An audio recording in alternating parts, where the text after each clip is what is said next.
So I guess this would be a nice transition to go with the new law that was passed and the provision that is drumming up the most interest right now. The CARES Act. The CARES Act and the provision within it, the Paycheck protection program. And this program is specifically designed to be tied to payroll, right? So what can the money be used for? And the money can be used for payroll, debt obligations that were incurred before February 15th, 2020, employee salaries, mortgage interest, and rent. Go slow with those. Can you read them one more time? Sure, one more time. Payroll, debt obligations incurred before February 15th. Explain that, what that may be. So any debts that you have, monthly payments that you have before February 15th are eligible uses for that. For example, if you have a vehicle loan that is for the business, your monthly payment for that would be an eligible use for that loan. Now, how much can you qualify for?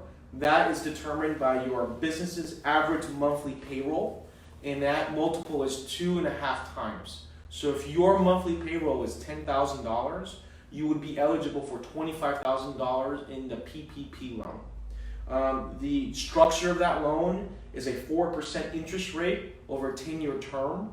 The first 6 months of that loan are fully deferred, and it can be deferred up to 12 months. Interest is still going on the deferred You're still time, incurring but interest.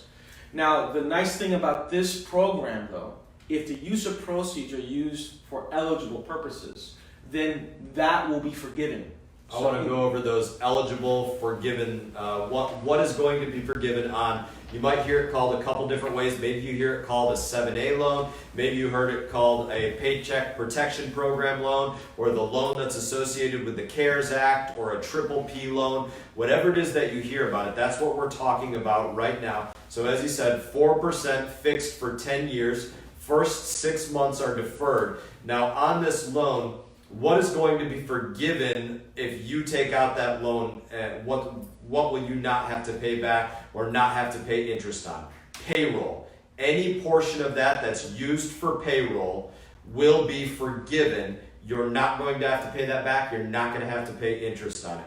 Mortgage interest. If you're paying mortgage interest and you're using that loan for that purpose, you're not going to have to go out there and repay that. It will be forgiven. Rent, if you're using a portion of that triple P or that payroll protection program loan, that 7A loan on rent, that is going to be forgiven. Utilities, so utilities could include something like your water, your electric, your gas, your internet, cable, transportation, utility costs, those things like that. Those costs will be forgiven as associated with utilities. And again, this is one of the things that Javier and I had a conversation about this morning, in that I'm going to be, after this video, I'm going to be writing a message to the Treasury saying, in my opinion, the calculus for calculating this loan probably needs to change, because Javier's understanding for calculating the loan as a banker is that they're going to be doing 2.5 times payroll.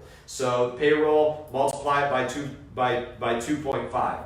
But if we're going to be forgiving for payroll, mortgage interest, rent, utilities, in my opinion, we should be calculating that loan differently to reflect that these other costs are allowed to be forgiven, so there should probably be a greater... The recommendation that we're providing to our clients is that the last 4 quarters of payroll tax forms 941 and verification of the number of employees and the payroll incurred over the most recent 12-month period or equivalent payroll information. You should have that handy, because the bank is going to need that information in order to calculate at least the majority or part of the loan request, the amount that could be calculated. It would also be advisable that you're going to need almost updated information. So if you haven't updated your year-end, if you have your tax returns, great. Most people don't this time of year for 2019, but at least get your company prepared ready for 2019. Get your income statement and your balance sheet ready to go. That can only help the financial institution process these loans. Now, why is this a good loan? You and I were talking about this before. I was saying, listen, I could probably go get a home equity loan for a lower rate than that, but you're saying, yeah, but you're putting up your home, right? Why is this a good loan? Great point, Brian. This is a very unique loan. A, it could be fully forgivable. B, there's no personal guarantee requirement.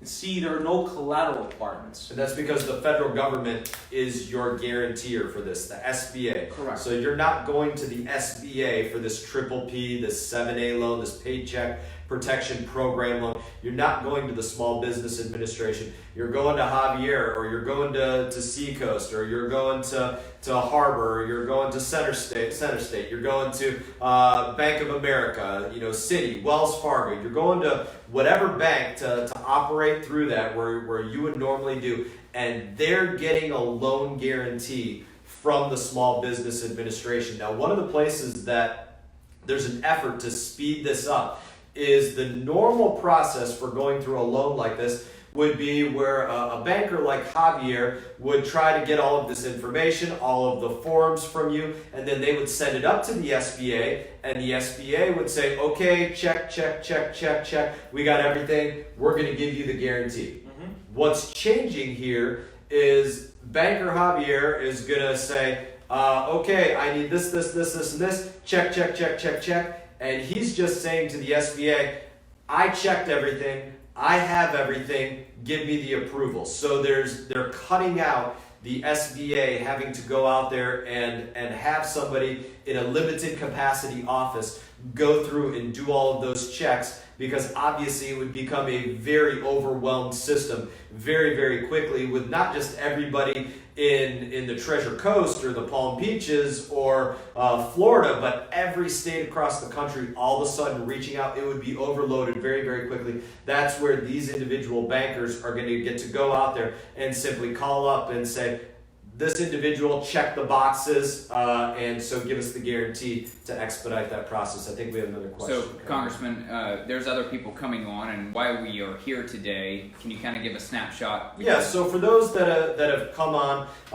in the last couple minutes, what we're going over right now are the 3 separate loan programs that are available to small business owners out there, sole proprietors, gig workers, Uber drivers, things like that, Lyft drivers, your one-person companies or your small businesses up to 500 or even beyond. What's available to you in terms of a Small Business Administration bridge loan, a federal disaster loan, an economic injury disaster loan, an EIDL, or this what we were talking about right now, the triple P loan, the Paycheck Protection Program loan as a part of the CARES Act. So this is Javier. Javier's from Pilot Bank. He was recommended to me from the Florida Bankers Association.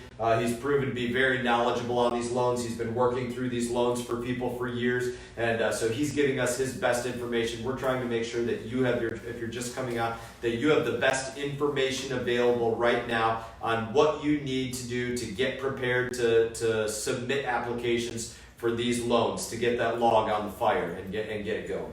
So the PPP is not active today, but the aspiration is to have this active by Friday. Right? Explain that. At the earliest. So that means that the reason why no banks are taking in applications is the guidance is not in hand yet. Your bank right now says this is important for people. Exactly. You might not be able to submit this right now, but you as a banker are already, you got logs sitting on the fire just waiting to hit enter on. We're working with our clients because at the end of the day, we want to make sure they're prepared to take advantage of this opportunity. And we know certain facts. The whole picture isn't clear, but any information that we have, we want to make sure that our clients know, right? Mm-hmm. And that is the information that we're going over today. So in summary, get us the payroll information that you had over the last 12 months. Mm-hmm. Update your financial information to the best of your ability. Have this information ready to go and to submit to your bank in order to process this once we are a go.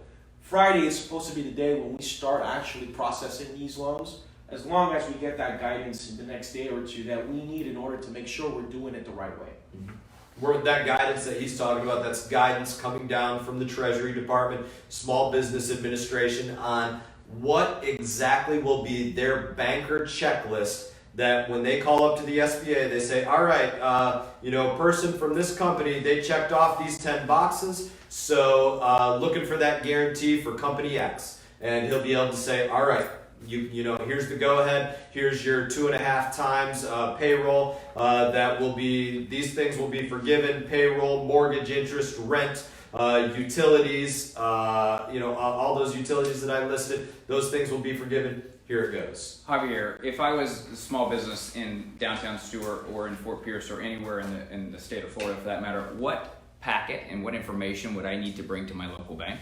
So, right now, the information that we know is going to be needed is going to be payroll information. The form that we suggest that the businesses aggregate is Form 941.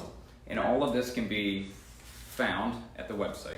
So the PPP, the information for PPP isn't publicly available from a website perspective, right? And this information that you need to gather should be in your possession as a small business, right? If you're an accountant or CPA or anyone that you're working with, you should be able to aggregate that information from them. And so, like I said, and this question has come up a few times, where's the link that I can go to fill out this form or this form? As I said, on the SBA website, the Small Business Administration website, that link has been taken down already, and so there's not an ability to get you every form right now. What we're trying to do is give you the tools to get your stuff prepared so that you can go into your banker, start getting these things in and ready, and get them their copies of things so that you're ahead of the game. So as soon as SBA says open for business, send us the email, send us the hard copy, whatever. You're already sitting there just waiting to have it sent, and we could have that done. And the aspiration for the PPP is to get What is a PPP? the Payment Protection Program. The aspiration is to get this up and running as quickly as possible and get the funds into your pocket.